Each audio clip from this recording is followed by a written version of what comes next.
Evening tea சாப்பிட்ற டைமில் இந்த மாதிரி ஹெல்த்தியான ஸ்நாக்ஸ் ரெசிபி செஞ்சு கொடுங்க. வாங்க என்ன ரெசிபின்னு பார்த்தலாமா? இந்த ரெசிபிக்கு ஒரு அரை கப் அளவுக்கு கடலைப்பருப்பை ஒரு 6 மணி நேரம் தண்ணியில் ஊற வச்சுருக்கேன். இது வந்து தண்ணியில் நல்லா வடிச்சிட்டு மிக்ஸி ஜாரில் கொஞ்சம் கொரகொரப்பாக அரைச்சிட்டு வந்துடலாம். அடுத்ததாக 2 கைப்பிடி அளவுக்கு வாழைப்பூவை சுத்தம் பண்ணி பொடியை கட் பண்ணியிருக்கேன். அதை வந்து மிக்ஸி ஜாரில் கொஞ்சமாக கொரகொரப்பாக அரைச்சிட்டு இந்த பருப்போடு சேர்த்துக்கலாம். கொஞ்சம் முழுசாகவும் சேர்த்துக்கலாம். அடுத்ததாக நம்ம வந்து ஒரு 10 சின்ன வெங்காயம் இல்லைன்னா 2 பெரிய வெங்காயம் எடுத்துக்கோங்க. 6 இல்லைன்னா 7 பச்சை மிளகா, ஒரு துண்டு இஞ்சி, ஒரு கொத்து கருவேப்பிலை, கொத்தமல்லி தழை எல்லாமே சேர்த்துட்டு பொடியை கட் பண்ணியிருக்கேன். அதையும் இந்த பருப்போடு சேர்த்துக்கலாம்.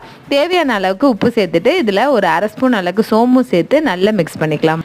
அடுத்ததாக பைண்டிங்காக ஒரு அரை கப் அளவுக்கு கடலை மாவு சேர்த்துக்கலாம். இல்லைன்னா அரிசி மாவு இருந்தால் கூட சேர்த்துக்கோங்க.